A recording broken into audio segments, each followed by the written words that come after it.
Hello and welcome to this webinar of the Master Program, Environmental, Energy and Water Management. In the upcoming 35 to 40 minutes, we'll give you a quick introduction into the program with useful videos of students, alumni and an interview with the program director. Michiel, welcome. Nice to have you here.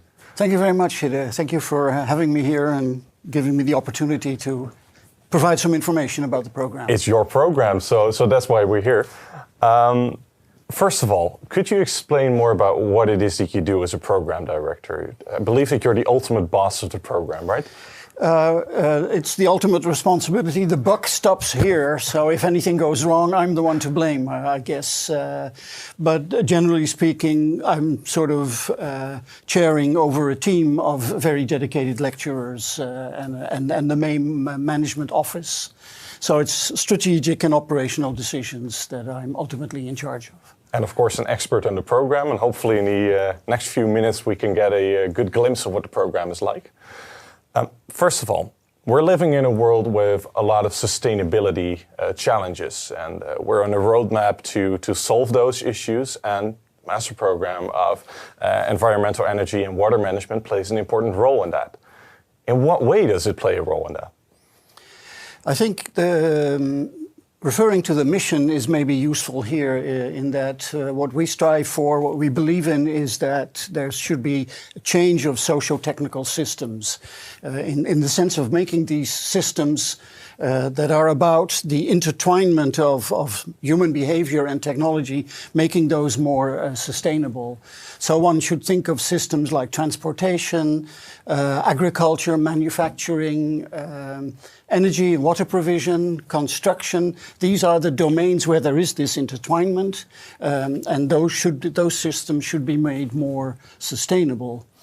And it's our belief that in doing so, we address, well, you might say, the three key issues of sustainability. So climate change, of course, which relates to the risks at droughts and flooding, and needs the interventions to lower our carbon footprint, but also sometimes to adapt to what is happening and cannot be avoided. Resource depletion is yet another example of this, where we're mining minerals and fossil fuels to a too large extent. Erosion of soil. And so again, you need interventions to curb those risks. And finally, biodiversity degradation. So the incredibly unfortunate rapid extinction of species and degradation of natural environments, habitats. So again, what interventions to apply there to enhance respect for species and habitats, but also to protect them in a better way. And so basically, with this socio-technical aspect, you might say, and our presumption is that often the technology is already there. Yeah, that would be my question. Are you going to invent new technologies, or are they already existing? No. We're not inventing new technology. We want students to be very keen on what are the technological threats and also the technological opportunities. But the art that we're looking at is particularly in how to implement those technologies. So the high tech and the human touch, what the University of Twente is well known for, that is particularly what is in our program.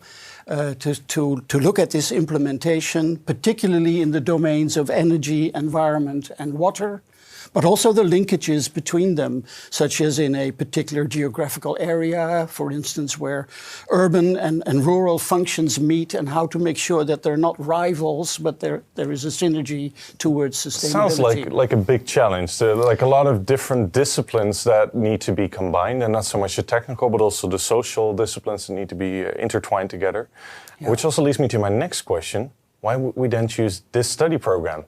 Because there are different study programs on sustainability, there are other sociological studies, other technological studies. Why specifically MEEM? Yeah, good question. Absolutely. Yeah, I hope I have a good answer here. I hope so too. The thinking is that, well, if you want to pick up on the challenge, the sustainability challenge, if you want to be a change agent, If you are keen on addressing the sustainable development goals of the United Nations, such as in the domains of energy, so clean and affordable energy, also water, responsible production and consumption. If you want to pick up on those challenges, which are inherently in need of multidisciplinary collaboration, then indeed MEEM is the match, because what we call the T-shaped academic professional is what we're after in the horizontal part of the shape. So the T, yeah. Indeed. The top of the T would be the technological background that is important in the threats, but also in the opportunities. And then in the vertical part of the T, that would be the specialization where you take the social science perspective in addressing these threats, but also looking at the solutions that technology might bring. So if you're keen on that particular perspective to be that change agent with that multidisciplinary setting and that multidisciplinary collaboration, which is also featuring in how we teach, then MEEM would be the excellent fit, I would say. And we do so in a very diverse way in different sort of settings of problems, of challenges, and this also leads to MEEM graduates being, we think, quite versatile in terms of what the future outlook in terms of career perspectives may be. About 30% goes into government, 20% is in non-governmental organizations, in education, 15% goes into industry or consultancy. So it paints the picture. All over the place, in a way. It's in a way all over the place, but the versatility is important to deal with the kind of complexity that is inherent in these problems. And that versatility almost seems to show that people can follow their own interests, that people have their own passions, their own beliefs that they can follow within the program. That might also be interesting to know for people that are watching. To what degree do you have freedom as a student to design your own study progress or the fields you're interested in? Is there freedom, first of all? There is freedom, but there is a trade-off. I think MEEM's unique feature is that it offers a one-year Master of Science program in sustainability science. And that means that the huge amount of knowledge and skills that you want to acquire, you have to acquire that in 1 year. And that's unusual, that's exceptional. We think we've been doing a good job at it over 20 years. But it does come with a trade-off in the sense that there is limited scope for choice. But there is a choice. And if you allow me to just outline a few examples of that. Yeah. There is, of course, the element of choosing a specialization track. So half of the program is broad, is a general nature. Combining energy and water and environmental. So once again, the top of the T? So that's also top of the T, yeah. Yes. Yeah, that is the broad perspective. But next to that, there is the other half in which you specialize, you choose one track, and within that you do a case study project with a team, and you do your thesis. So choosing the track is a first element of choice. Many students already know, many participants already know upfront what they want to engage in, but sometimes they make different choices after having done the general part. Then there is the element of personal development electives. That is a minor component, but still important in terms of looking into particular, more general skills, like research proposal writing, but also the more general methodologies and more fundamental theoretical frameworks. And you can make your own choice out of a set of options to make sure that you have this sort of greater versatility in the domain of those skills, methodologies, and more fundamental knowledge. So that's a second. A third is that ultimately when in the final quartile you work on your thesis, so the research project that you do, that is your personal choice. At least we aim to enable each to follow their own interest. Of course, it has to be agreed with supervisors. They have to approve of this. But the idea is that if somebody has a particular interest, a particular challenge that she or he wants to engage in, we try and follow up on that. So that was a third. And fourth. Even a fourth. There's even a fourth. Where does it end? There's even a fourth in the sense that some students combine with their thesis an internship. Internship is not a sort of regulated part of the program, but if you want to combine it with your thesis, then that can be an option. And we also find that some students want to extend their program. Of course, again, a trade-off, because it means that you have to pay an additional fee. But then after completing, or before really completing their program, they go into, let's say, a half-year internship with some company, often within the Netherlands, to then finalize at a somewhat later stage their program. So with these four, we think that given the compactness of the program, we still offer considerable options of choice. It does appear to be so, yeah. There you are. Thank you, Michiel.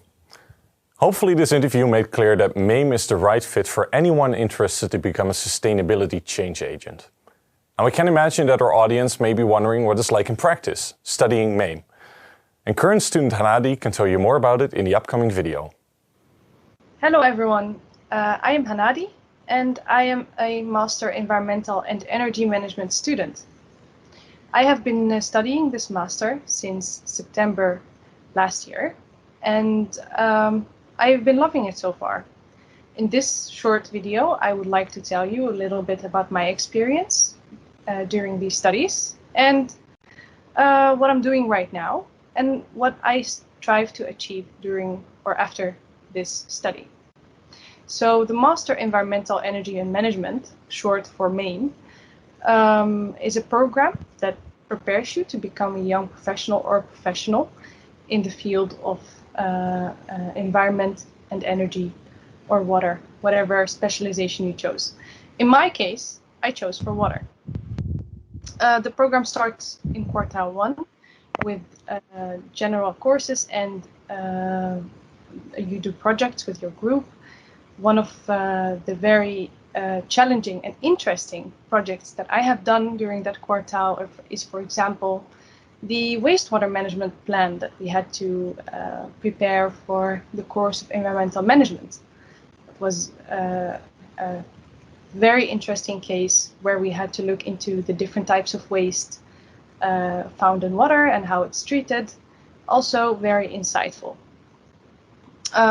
Another interesting project that we have done is, for example, a project for ecology, where we looked into the energy transition for Canada and what challenges that would pose for a fossil fuel dependent country.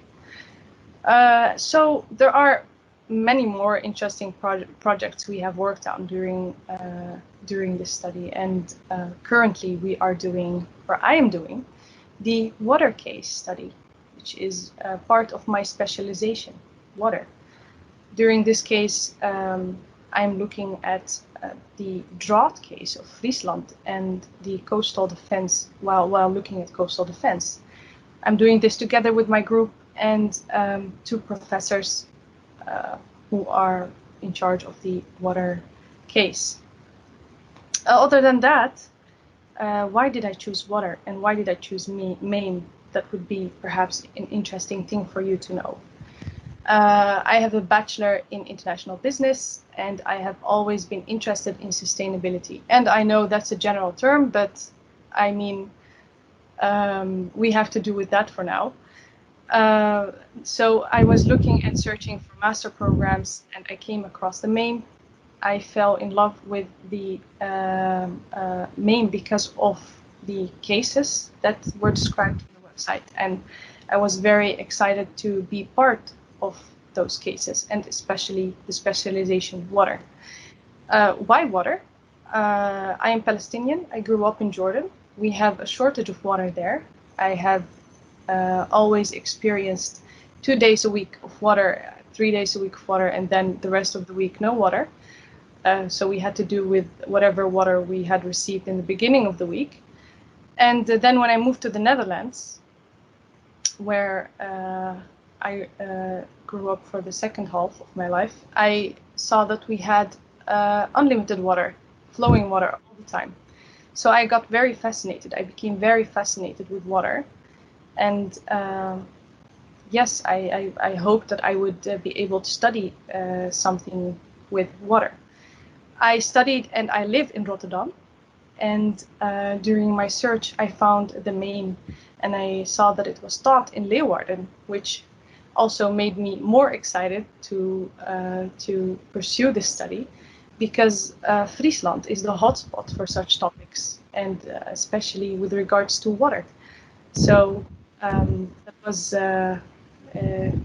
very exciting for me, and also gave me more motivation to apply.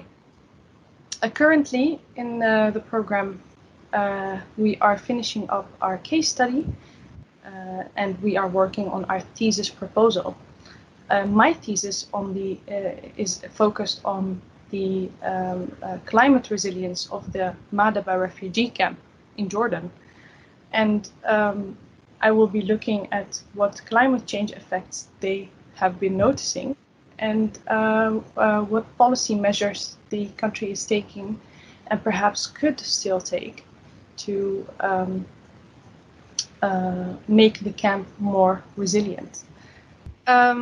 So this is what I have been doing so far during the MEEM studies, and during the study I'm also seeing what my other colleagues are doing in energy management and in environmental management, which is also very insightful for me. Whatever specialization you will choose, I wish you a lot of luck, and I hope you will enjoy your experience at the University of Twente in the Netherlands, in Leeuwarden, and good luck. Bye. Hopefully with this brief video you got a better picture of what it means to study MEEM in Leeuwarden. Now it's time to introduce you to MEEM Assistant Professor Gül Özerol, and she will explain to you the connection among governance challenges and MEEM and the Nexus approach of the program. My name is Gül Özerol. I'm an assistant professor at CSTM, doing research and teaching in policy studies and natural resource governance. Most of my work revolves around the governance of water, energy, and climate change. If you're interested in understanding the connections among these governance challenges and how to manage those connections in a sustainable way, I definitely advise you to join the MEEM program. MEEM is quite an interdisciplinary program that covers 3 sustainability domains: environment, energy, and water. I'm mostly involved in the water domain. Since I also work on cross-sectoral policy issues, I often contribute to the environment and energy domains too. These 3 domains are also the specialization tracks which the MEEM students choose from. The environment, energy, and water domains are integrated into the MEEM curriculum through courses, case studies, and thesis research. In quartile 1, students take courses in all domains. For instance, water management course covers various topics, from river basin management to urban water management, and from nature-based solutions to climate change adaptation. Then the students choose one of the 3 domains as their own specialization track. Starting in quartile 3, they take the case project course focusing on environment, energy, or water. During quartile 3, the students also choose their thesis topic and then conduct their thesis research within the same track. Although the students choose one track towards specialization, in quartile 1, they start by taking courses from each domain. This is essential for 2 reasons. First, with these domain-specific courses, the students acquire a solid understanding of the 3 domains, which they can later use to decide on their own specialization. Second, we find that in practice, these domains are often interconnected, and the nexus between them calls for attention. Over the past decade, the nexus approach has become prominent to address the connections among both the multiple natural resources, such as water, energy, and land, as well as the socio-technical systems that govern those resources. Take the water-energy-food nexus. The production and consumption of water, energy, and food are connected in many ways. We often explain these connections in terms of trade-offs and synergies. For instance, to ensure food security, water is used through rain or irrigation, and energy is used through fertilizers or machinery. This is one of the trade-offs regarding food security versus water and energy security. On the other hand, if we increase water efficiency and energy efficiency, we can produce more food with less resources and hence contribute to food security. This would be a synergy between water, energy, and food security. Understanding such connections is essential even when the students specialize in one track. Therefore, the Nexus approach is widely adopted and implemented in the MEEM program. Now that Gul told you a bit more about what MEEM program is like, maybe you're wondering how it's like to find a job as a MEEM alumnus. And one of the most common questions we as students have is, what's next once you finish your master program? For this question, we have invited alumnus David to tell us a bit more. Okay, my name is David Dorn. I'm from Ireland, and I was a graduate of the MEEM 2019-2020 class. So during MEEM, I took part in the water track, which led me to do my thesis around water and kind of water policy in a certain region of Ireland. And what I was looking to do really was find a way of incorporating a concept called ecosystem services into policy. So just finding a method of that. So I arrived in the Netherlands in August in 2019 to take part in the MEEM course, and I made my way up to Leeuwarden. And I was greeted by several housemates, two of which were also in my course, one from India and one was from Catalonia. So I suppose it regards the MEEM course, it ended up being a very international affair. People from all around the world kind of gathered together, and there was a certain kind of unity in our thought processes and kind of what we wanted to do, which allowed us to kind of click pretty quickly, which was nice. We all kind of managed to get together, and outside of the course as well, socially, it was a lot of fun. The MEEM course then was split over a couple of different sections. So we went through like the thought period where we kind of learned about different sections, including kind of law, kind of practical skills, including like the development of proposals. And it was quite a broad course. It took in the three sections, obviously, the energy, environment and water. So it was quite broad, and then it was kind of slowly whittled down, or quite quickly whittled down to us picking a particular specialization in which we took part in kind of a larger group project within that specialization, and also our thesis subject. So I was very interested in doing a master's in something environmental, and I wasn't exactly sure where to look. I realized I kind of wanted to go to Europe. So I had a look around Europe, a good look around at different masters, and having not come from an environmental background myself, I was looking for a course that would kind of give me a broad perspective, and also to be in a place where I could be with other like-minded people. So from finding the course with University of Twente, MEEM seemed like a good move for me. So I went for the course, and a couple of weeks later I was accepted, and it was a no-brainer. I was really looking forward to getting out to the Netherlands and getting stuck into this course. So after I graduated, I went looking for a job, as you have to do in the real world. And I eventually found a job in an environmental consultancy in Dublin, in Ireland.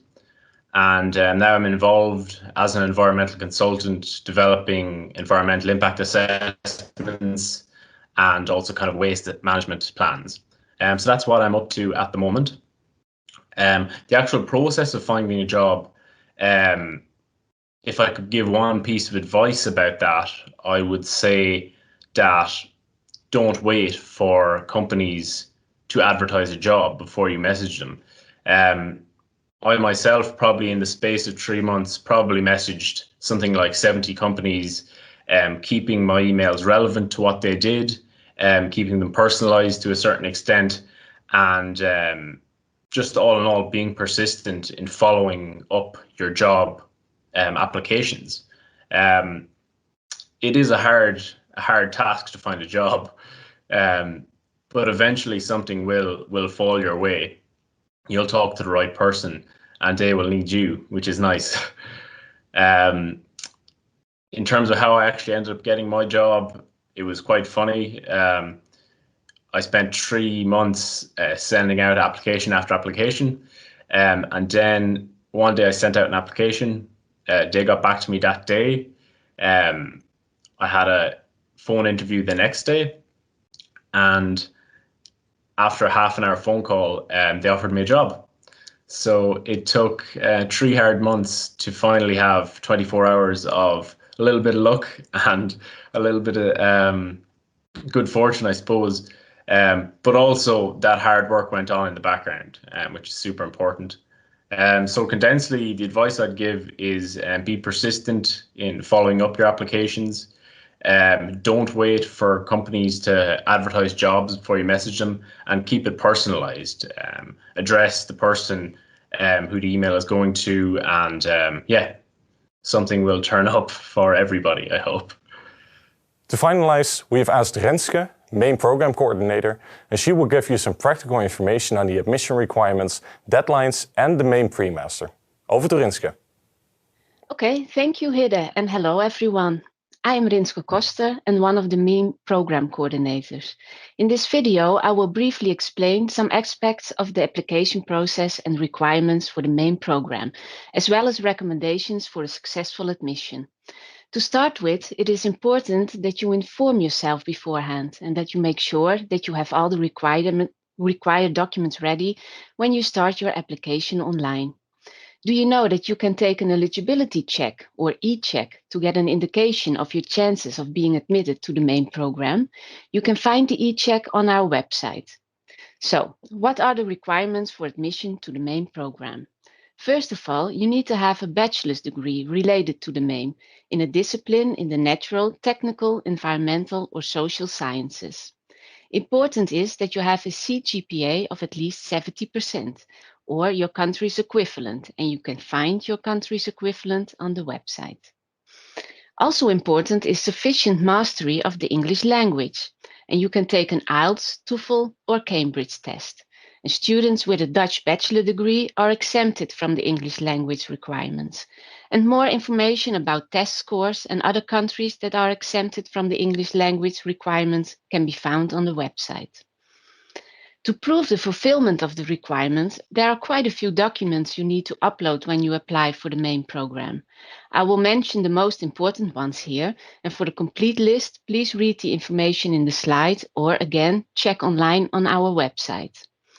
So we need to receive a copy of your bachelor or master diploma in Dutch, English, or with an English translation, your transcript of records, and, if applicable, official English language test results. We also ask you to write a letter of motivation, and in this personal statement, you should emphasize why you want to study MEEM, what excites you about this master, what knowledge do you already have, but also what you would like to learn and where you hope the course will take you. So in the next part of this video, it will be especially for Dutch students with a HBO background. Students with a bachelor's degree from a University of Applied Sciences, HBO, often do not directly fulfill all the admission requirements. And in order to start with the MEEM program, you might need to do a pre-master's to bring your knowledge up to the required level. And the pre-master is an online course and can be taken during or after your HBO bachelor degree. Depending on your background, you will need to successfully finish between 5 till 30 EC of the pre-master to receive admission to the MEEM program. And if you would like to know beforehand if you need to take the pre-master and how many EC would be applicable for you, please send us detailed information about your background, for example, a resume and an abstract of your bachelor thesis. So I'd like to conclude with some final words of advice. Please check the application deadlines and keep in mind that it can take 6 weeks to finalize your application. And for non-EU students, the general recommendation is that you apply by mid-April at the latest, so that you will have enough time to arrange your visa and housing before starting your studies. And is your bachelor degree not directly related to the MEEM program, but do you have relevant working experience? Please contact us via email so we can give you personal advice about your admissibility. And of course, if you have any questions about the MEEM application procedure, please send me an email. Thank you, Rinske, and welcome back in the studio. If you've seen all the videos so far, you've seen alumni, professors, students, and they are quite international. It's a very broad group of people. Michiel, who's joining me back in the studio, welcome back. Thank you. How does this international melting pot of people work? Do you see an added benefit of it in the program? Oh, absolutely. I think it's a very interesting and nice challenge. Alumni, professors, students, and they are quite international. It's a very broad group of people. Michiel, who's joining me back in the studio, welcome back. Thank you. How does this international melting pot of people work? Do you see an added benefit of it in the program? Oh, absolutely. I think it's a very interesting and nice challenge to have, and it's a necessary one to take on within the program, because that just reflects the nature of the problems, the sustainability challenges that we're facing, because most of those, they may appear locally, but there's always a connection to what is happening at a global scale and vice versa. So we need to have this international community, and within MEEM, that is an international classroom, to find out what probably or possibly what sort of barriers there might be, but also that these differences can be an asset and that they can provide an opportunity to build upon, so that there is this exchange of values, for example, political perspectives, so that you find out how to deal with that, and that this may come with ideas and perspectives that you were not aware of, but that can be made very useful within dealing with sustainability challenges. So we're very keen on drawing in these participants from across the globe, from close to home to large distances from the Netherlands, to create that international classroom. And we fostered this by having these assignments already in the general part of the program. The case project, once students have made a choice to specialize, to have the interaction between students where there is that exchange between perspectives, and indeed that can be cultural. It can be a different socio-economical background, a different perspective, for example, on issues of poverty. That might also be close to home in the Netherlands, by the way, but also there are perspectives from different parts of the world. And to look into, okay, what is the problem setting? What is our understanding of this? And can we design solutions? And then can we implement them? And can we do that together? So we're taking a very positive look, and from experience I can say that this international classroom, the interaction that we have, really works to build teams and to also build lasting relationships. So we also find that students stay in touch once they graduated from the MEEM program, and consult each other. So that's also a nice perspective that we have in this. So it actually works because it's international, because of the diversity of the people that study here? I think so, yes. And across the years we felt sometimes at the beginning people are sort of somewhat hesitant, sometimes a bit timid, but gradually we have a more informal setting. It's not a large-scale program. It's often between 30 and 40 students, so that's very manageable. It's very well possible to get engaged, also outside of class, but certainly inside class, and have close interactions to build upon. So in that sense, I think we can indeed have work towards having these MEEM graduates as the change agents that can work towards the the concerted action that is always needed to deal with these sustainability challenges. Wow. Well, thank you. I think so. Thank you so much for that enthusiastic answer of the importance of an international group within the program. Thank you for joining me here. For the people that are watching, Michiel will be back in a few minutes to answer some questions of you live. And this is where I sign off and Michiel will take over. Thank you for watching so far and stick around to get the answers to all of your questions. And please don't forget, you can Skype one-on-one with a student by signing up via the website. Thank you and goodbye from me.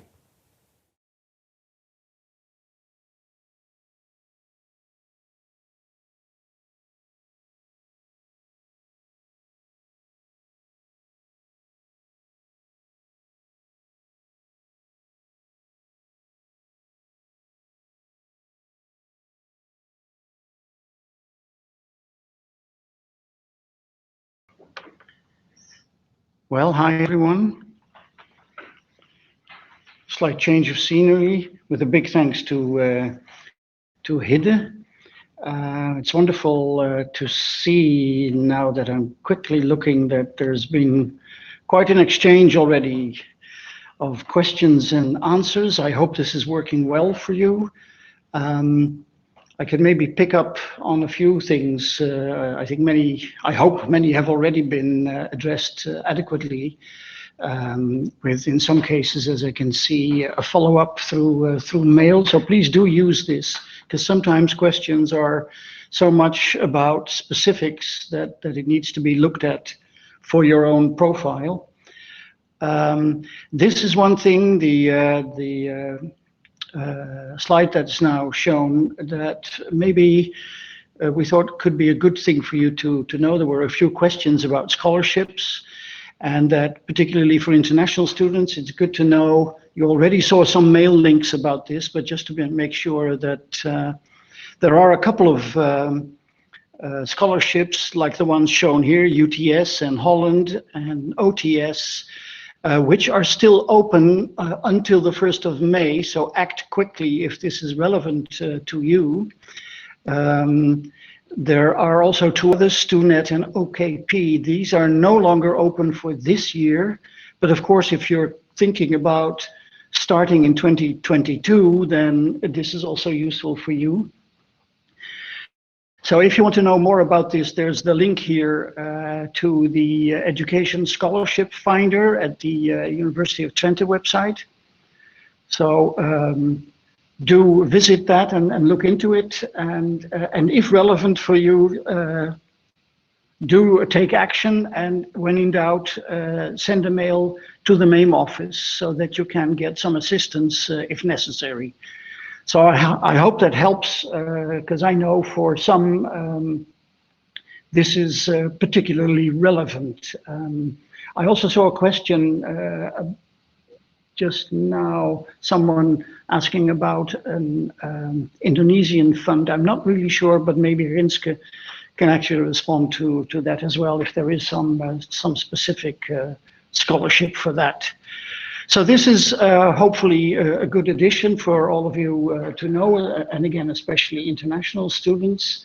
Another question that I want to pick up on is whether teaching is going to happen on campus in Friesland, in the wonderful city of Leeuwarden.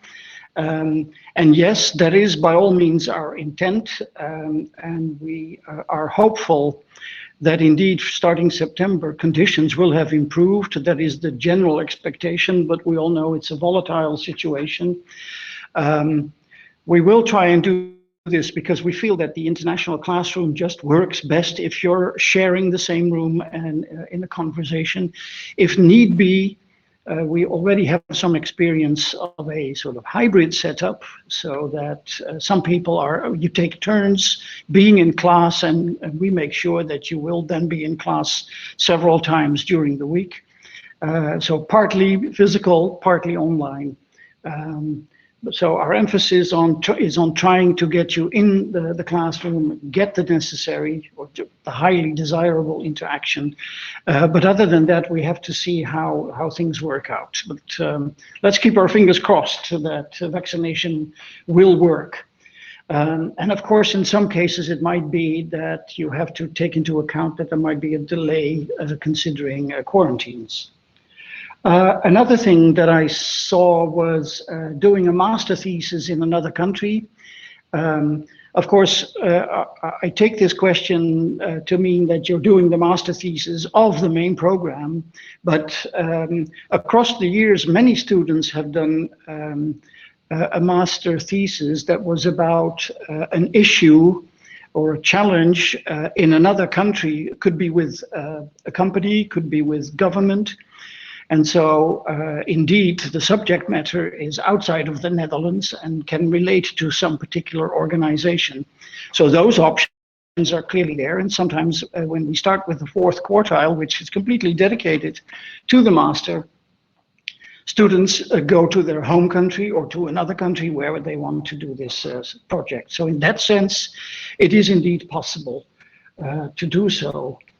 On admissions, I think, well, so many questions I already saw, and I also saw that Rinske and Silke already put in the option for an eligibility check. So I think that is very useful, just to quickly find out whether there might be a match. And another thing that also I saw in the chat is maybe to some surprise to some of you, that we have a rather broad scope. As I said earlier, there goes my camera. As I said earlier, this is a program, well, let's say half of those who join have a technical, a natural science and engineering background. The other half has more a social science background, and that's exactly what we're hoping for, because that's the sort of interaction that is necessary to have the focus on these socio-technical systems and how they have to be made more sustainable and how to get the interaction as is necessary in reality. And that also brings then that various backgrounds may make you eligible to join the program. So again, check, as Rinske said also in her video, check the website information about this, and when do the eligibility check if you're not sure. And if still you are not sure, just get in touch. That's what we're there for. So let me see some other remarks. Oh, there were some other remarks also about the possibility of doing the program part-time. I think that is something that we're truly interested in, while saying that the regular program is indeed a full-time program, and full-time also to the extent that various activities, particularly when it comes to collaborative work, various activities are compulsory, require compulsory attendance. So if you do want to do the program part-time, that is possible, but then we really have to look at the details. So the exact tailoring to your possibilities. And as I saw in the chat, that really requires that you do get in touch so we can flesh out the possibilities that hopefully there are, because we have experienced that it can work well. And it's always interesting to have people in the program who are at the same time on a job. Doing the part-time in 1 year, I think Rinske already answered that this is, we can do it in a 2-year structure. Doing it in 1 year is really overstretching. I think that has to be the answer to that. Let me see, because at the moment it's multitasking, truly a challenge, trying to look what's happening on the chat and answering some of your questions. I saw a question about the case project that we have and whether that is with different businesses every year. Well, it's with different cases every year. And it's about cases from reality that we're looking at. And usually that does mean that it relates to one or more organizations. And indeed, then we refresh year in, year out to have new challenges. that is more basically what we're looking for, the challenge-based approach, so that what you're working on is something that is an issue in reality, and that there is the closeness of interaction with a particular organization or some organizations. And this has been difficult over the last year, considering COVID, so everything has to happen online. But we are managing better with that as we go along, but also again hopeful that from next year, and certainly the CASE project will be about a year from now, that by then the physical interaction will have resumed. Let me think, anything else that I can pick up on? The question about hybrid teaching.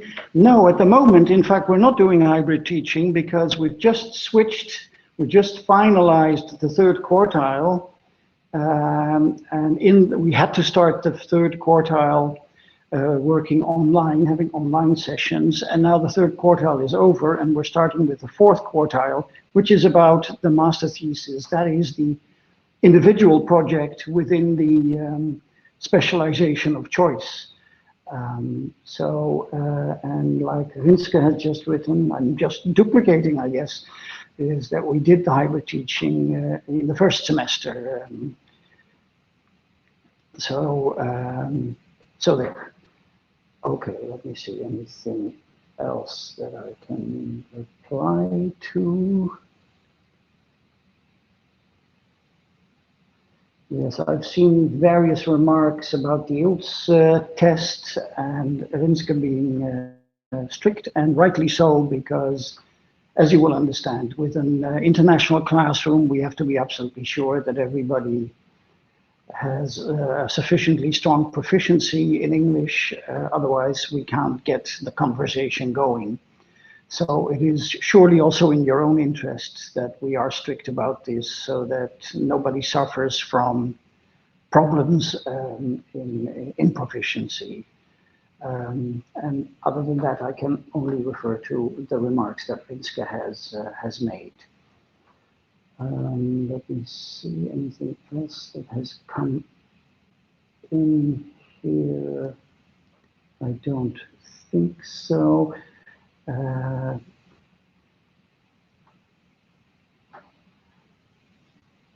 The job perspectives, maybe just to add to that. And now I certainly also understand one of the writings on the paper that I have here. Somebody suggesting maybe that if you do a one-year program, that could have a drawback, and I was wondering whether that would have anything to do with career perspectives. I think from what we know is from our contacts with alumni that job perspectives are generally well. Of course, with the volatility in the economy, this can change, but overall, people do manage to find a job fairly quickly. And as I said earlier, just to remind maybe, 30% of the people is really versatile. It's really differentiated. So 30% of the people find a job in government, 20% in education, and 20% in NGOs, so collective interest organizations, 15% in consultancy, and 10 to 15% in industry. Some people go on to to write a dissertation, to do scientific research, become a PhD. So it's a really broad spectrum of possibilities, which is something that we like. That is the versatility that we're after, and we're actually expecting that people may choose the one option, the one line of career initially, but can still change given the broad background that they have. But overall, as I said, do manage to find a job quite quickly. I think what David said in his video is of course important, that it's a competitive market, and so you have to be active and also take the initiative in approaching and take an interest in when you're actually applying for jobs, take an interest in the organization, look how you can best profile yourself. These remain, of course, very important aspects. Let me see if anything there to add to. Rinske is clearly quicker than I am, so she has already answered some question about the Bachelor of Technology in Renewable Energy. Yeah.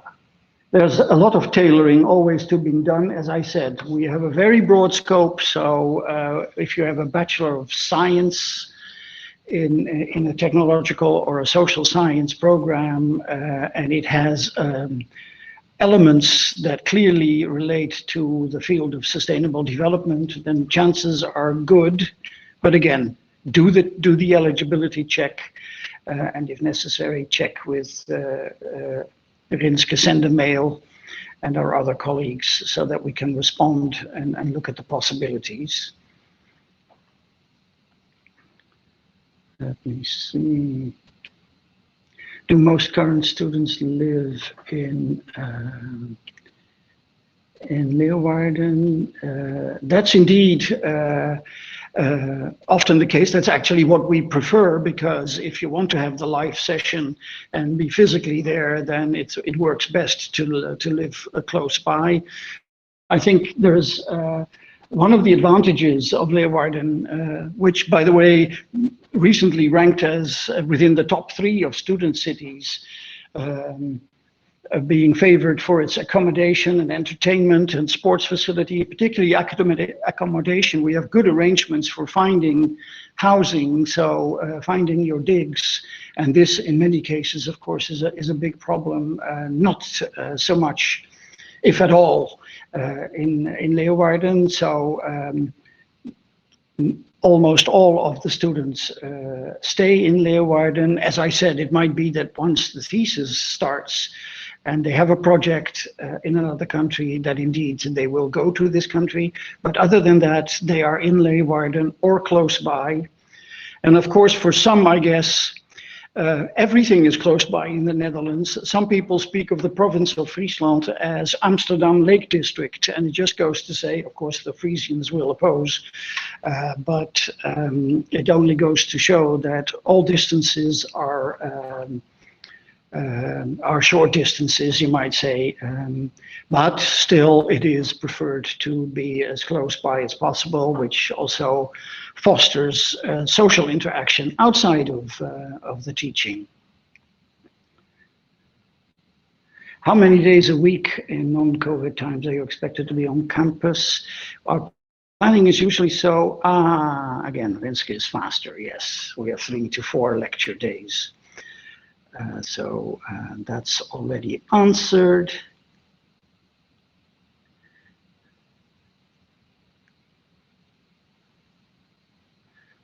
Pedro has a very specific question. Okay, again. Seems to be in close competition with Rinske, but I'm already admitting defeat, so she is so much faster.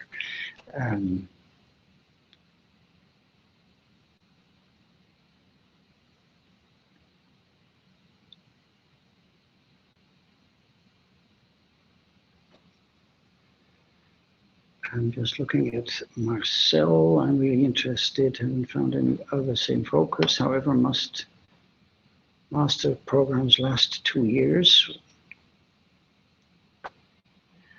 I'm not entirely sure. Maybe there's already, like Rinske says, we are truly a complete master program. And as I said earlier in the presentation, there are some trade-offs. There are still choices within the program, but to make this work, that is more limited than with other programs. But I can assure you, also on the basis of 3 accreditations that we've gone through by our peers, that this is truly a respected program. So no worries in that area. I'm getting a signal that we're almost at the end of the live chat. So I'm just looking at Dennis, my technical colleague. Are we to wrap up? Yes, indeed. So I thank you very much. I'm not sure the chat also will stop, I guess. Yes, it will also stop. So if there are more questions, then please put them in a mail. And for all of you who have participated, well, thanks first of all for participating. This is, I think, a good opportunity to exchange information. But also, if you want to check again, it is possible for you to look back at this whole 50 minutes program, so that you can focus on certain bits if you like. But also, when in doubt, we are there for answering questions. So thank you very much. Have a nice remainder of the day, and well, of course, we hope to be able to welcome you before long in our program. All the best. Thank you very much.